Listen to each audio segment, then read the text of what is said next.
Okay, over at Rich's house, August 22, now it's Sunday. Got over here yesterday and started scuffing down this side of the trailer with the scotchbrite. And I got from here up, from this seam all the way down done. The rest of it's just hand doing. I wanted to make sure I get all that sealer, that silicone sealer out of there and got everything off there. The only thing I got left to do on this side is dig all the silicone out of here. Right, and then we can finish scuffing. I think what we're going to end up having to do is do one section of this thing at a time with paint and clear, probably. Here we are. We haven't done anything on the other side. I think what we're going to do to have to bust this up so as to not have to keep the whole thing wet with clear coat as we're finishing, so we don't get dry lines in it, is stripe, orange stripe here, maybe some little red ones too, I don't know. But we got to break it up so we can do it in sections. You know, we'll do at least, say if there was a big stripe 2 foot wide right here, then it would be from here all the way around to the back, right? And at least we'd have, you know, a place to stop instead of having to keep the whole thing wet. So come over, and obviously I'm going to do the letters orange. So I had a little trouble with this. This is spray bomb. It's Rustoleum. I used it on the chassis for the vintage car as well.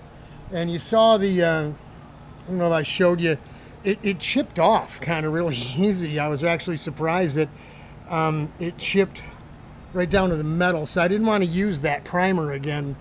And I didn't want to mix spray primer because the wind is blowing. It's gonna go all over the place. And that stuff is pricey compared to spray bomb. So this paint is really super nasty sticky. I mean nasty sticky. It was so bad, if you watch some of them old videos from doing the vintage car, I had that plastic box in the garage last winter, right? And literally my feet would stick to the floor and lift the floor right up. So hoping super sticky means it's gonna be super sticky, right? Sticky on. So I had to use, that's 1 full can of spray bomb on here to cover all the spots like this that are in it without using a primer to give you a uniform base. Now I left the black pinstriping for the tape from the old stuff for a guide, and what I'm going to do after this dries up, gets real good and dried up, tacked up, got a little sag right here. It's hard to do when you're, I'm trying to hold a piece of cardboard here to keep the overspray from getting all over everything, even though it's going to get painted.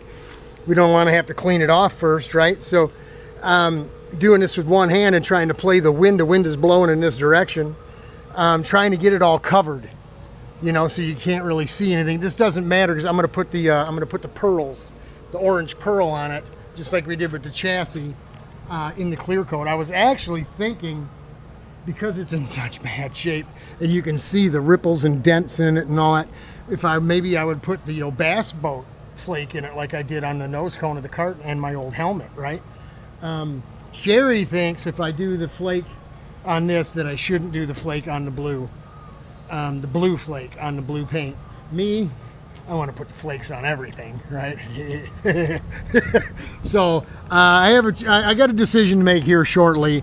The orange pearl will cover a little bit more, because I mean if you were spraying white, it would literally turn it orange with a white base. So the pearl will turn it oranger.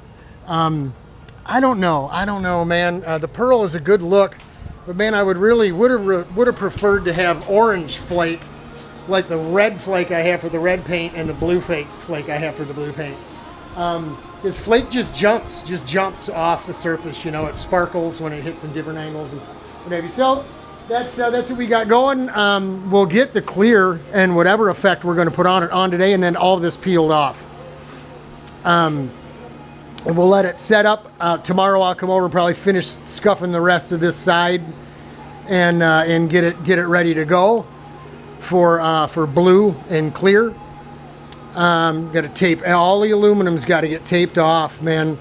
The diamond plate in the front's got to get masked off and what have you. So Yeah, it's a daunting task. Now I know why Ted, and like I said in the other video, Ted and Mako have a roll of paper with the masking tape right on the edge of it, like a real paint shop, right? Where you pull the paper, the tape goes right on the edge, you yank it off and you stick it on. This was a pain in the rear. So we'll bring you some more once we decide what we're going to put on. See how it goes. But we'll bring you some of that in just a little bit. Happy Sunday. Peace out, y'all. We'll be back shortly.